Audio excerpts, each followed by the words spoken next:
And so I've been slowly but surely updating my desk setup over the course of this. So I had just a very bare bones monitor on a stand using the existing, laptop webcam with a ring light on a tripod I need to restart because I didn't turn on my microphone for capture in OBS.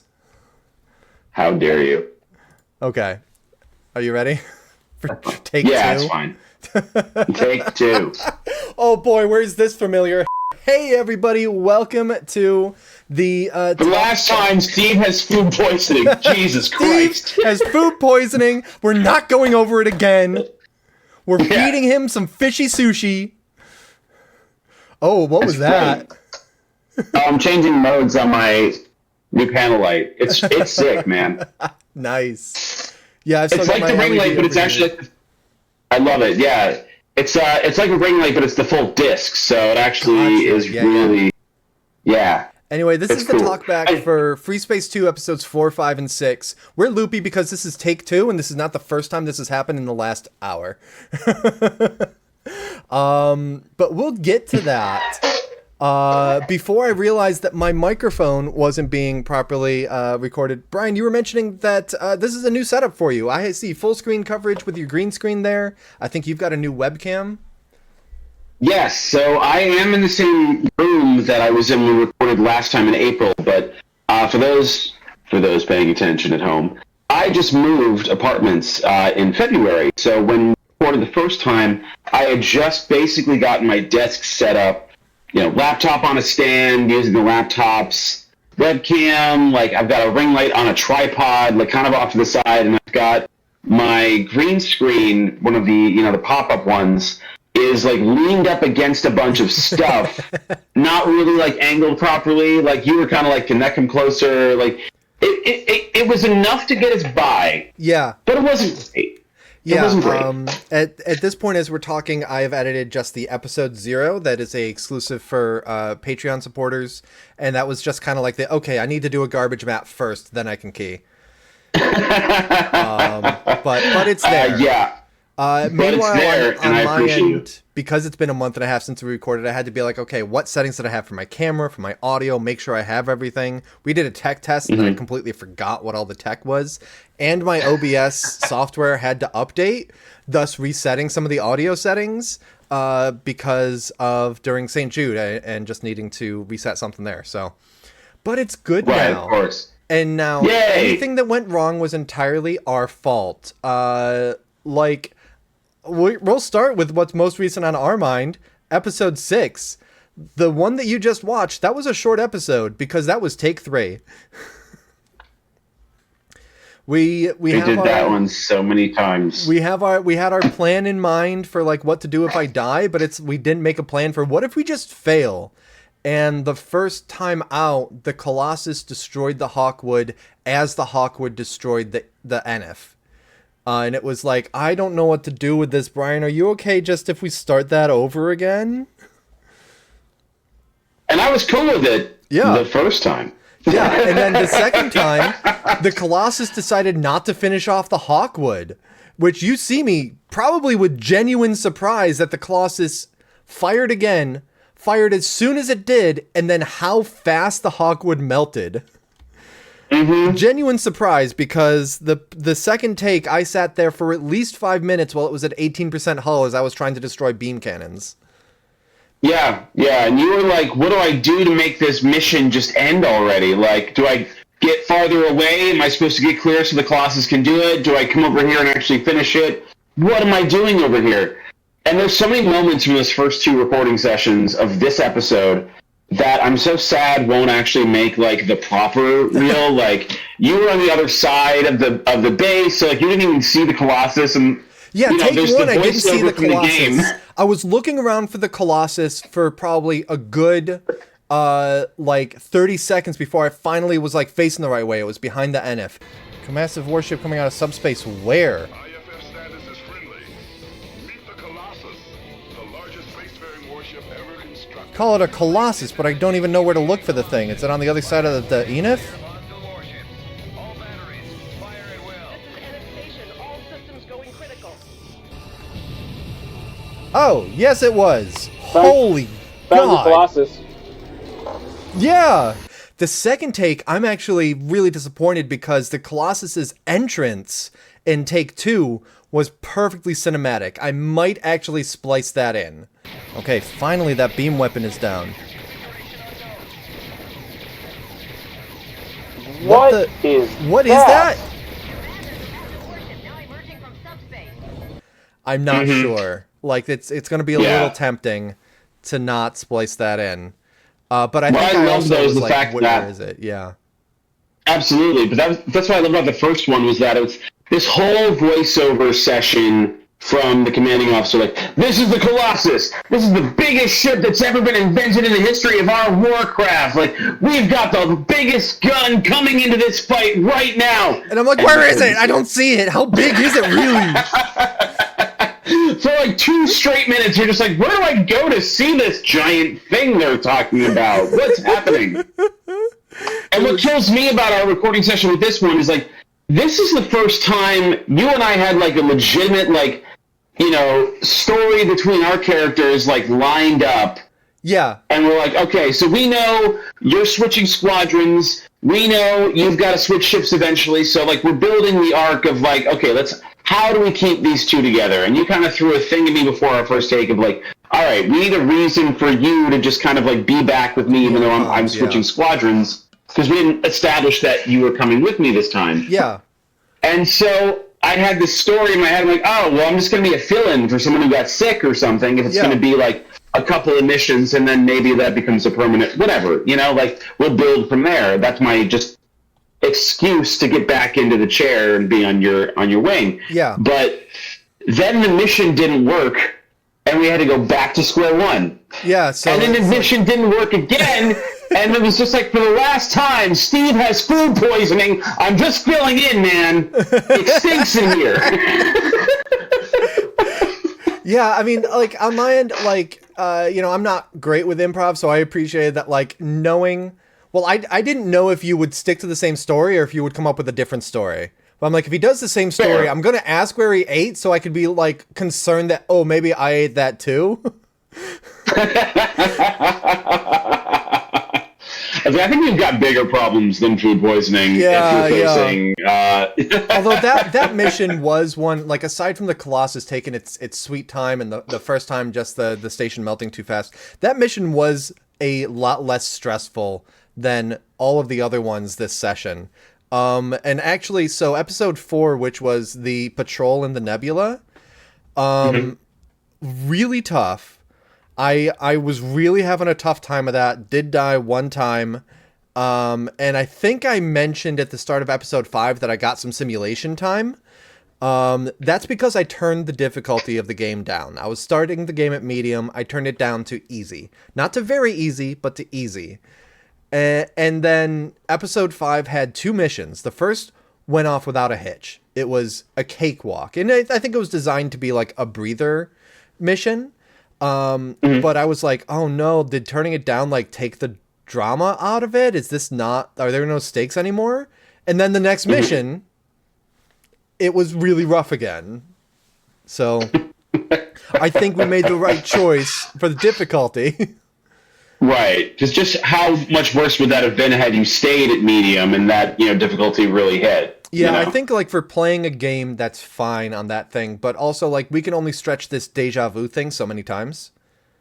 Oh, absolutely. Yeah, it's a great mechanic for when, you know, you have good footage, but you get shot down. Yeah. But it's only going to be interesting a couple of times before it just becomes redundant. Before it just becomes like a cop-out, yeah. Yeah. And, you know, it's like, we can play into that a little bit with, like, you know, just kind of like, oh, you're remembering, cool. But, yeah, again, like, I think after a while, it's just going to be like, there's only so many times you can repeat the same dialogue over and over again before it just stops being funny to you. Like, for the last time, Steve has food poisoning. Yes. Yes. I know it's a different mission. It doesn't matter.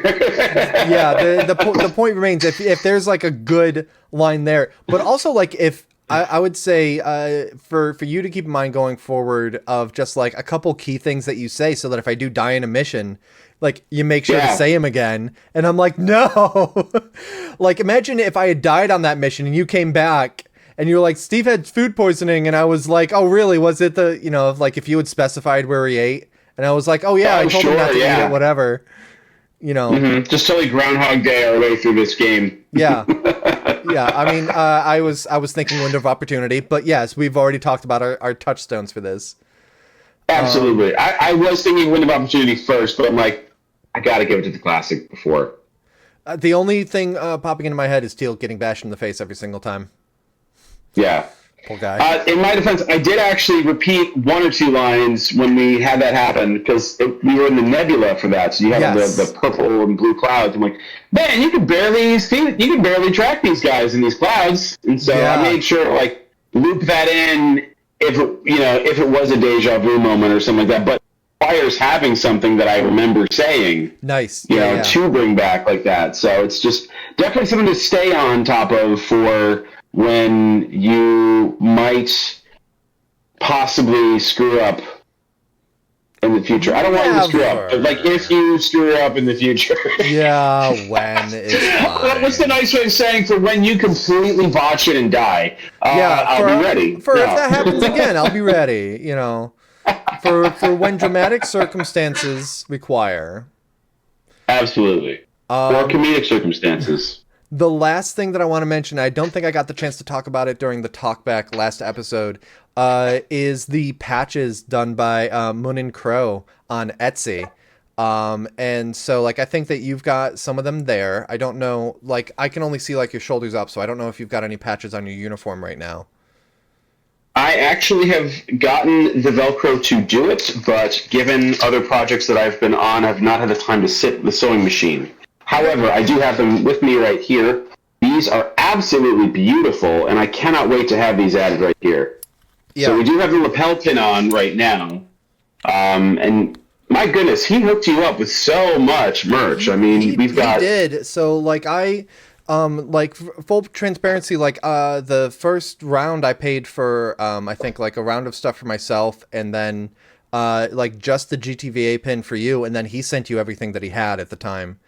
Yes, and I have those others. It's the shrink wrap because we chose not to use it for the shoot. Yep. Given the fact that squadrons keep switching, but that's that. And if you stayed one squadron, it would have made more sense. But over here, I've got after I showed interest in it, he was like, he was like, hey, I'm gonna make more patches now. So he started with just the 53rd Hammerhead. But he went and made patches for every other squadron. Here's Ravens, here's Suicide Kings, and there's more to come. I don't necessarily know what order, but there are more squadrons to come, and they're all just sitting back there and waiting for when their time comes. That is awesome. So, like, huge thanks to him. He is linked in every single episode in the description below to check out his Etsy shop. Really well done. Enthusiastic and, like, great hype man too. He ended up getting a copy of How We Stopped the Destroyers and then posted it in the Knossos Discord, which is the Discord for, like, the modding community that keeps Freespace 2 alive 25 years later. So that's incredible. Wow, that's some really nice back and forth support right there. Yeah. I'm very excited to implement these some more too. I know that we're filming a few things out of order, but I know you and I are talking about getting together IRL to get some bumpers filmed where, this part of the uniform will be more prominent to actually have it and be visible. So it'll be, actually highlighted a lot more and hopefully more frequently so his work can be shown. Yeah, I've got, I think I've mentioned it. I have, and I'm just going to drag that in over here, a notepad document of just like episode notes. Just really quick, like, the first death was in episode 1. We transferred to the Ravens after episode 2. There was the first attempt at a movie night after episode 3. And, let's see, parentheses, doesn't happen, involved in fight. But the point of that being that all of the live action intros that you've been seeing at the start of the episodes, those are being recorded at the end when we've gotten the entire game done, so that then we can go and do those and actually have it like reflecting some of the character growth and arc between these two characters. Movie magic. Movie magic. It's why, like, most of the time that I do a Let's Play series, I'm releasing as I'm recording. So for like right now, Jade Empire is the other series that's coming out. And there wasn't an episode this week because I just finished with St. Jude fundraising. I spent like all my time trying to hit my goal on that, and I did, and it's awesome. So like there's an episode that's not edited, and then I need to record another batch because that's like episode 18, and it's the last of the ones that I have in the can, and that's only like end of Act 2. So I record, 4, 6 at a time and edit those and then do another batch. Freespace is being done entirely ahead of time. So once we've got it all in the can, then I'll worry about starting to edit it. It's all except for that episode 0 that's as a preview for Patreon supporters. Everything is at the moment that we're speaking, beginning of June, it's just getting recorded, and I'll edit it later when we've got everything all done. But then, yeah, we'll have a chance for you to visit. We'll set up probably a green screen in my garage and take it from there. Heck yeah. Any other comments on 4, 5, and 6 before we head back out? Just happy to do the original trilogy with you. Yeah, now that this commentary has lasted longer than the previous actual episode has, although only about its third as long as it took us to record it, we're going to head out. Thank you guys very much for watching. I don't feel like saying all the YouTubery stuff, so, follow, support, whatever socials that you want to. You're adults. Hashtag justice for Steve. Hashtag sushi for Steve. Because they don't like Steve, apparently. So hashtag sushi for Steve. What are you, Team Justice for Steve or Team Sushi for Steve? Let me know in the comments below. Ooh, yeah. Engagement. All right, everyone. Thank you so much for watching, and we'll see you in the next proper episode of Butter Plays Freespace 2. Bye, everybody. And then I was about to do like a stream thing of like immediately hang up the call. I'm like, no, that's not how it works. I can just cut. I'm editing afterward.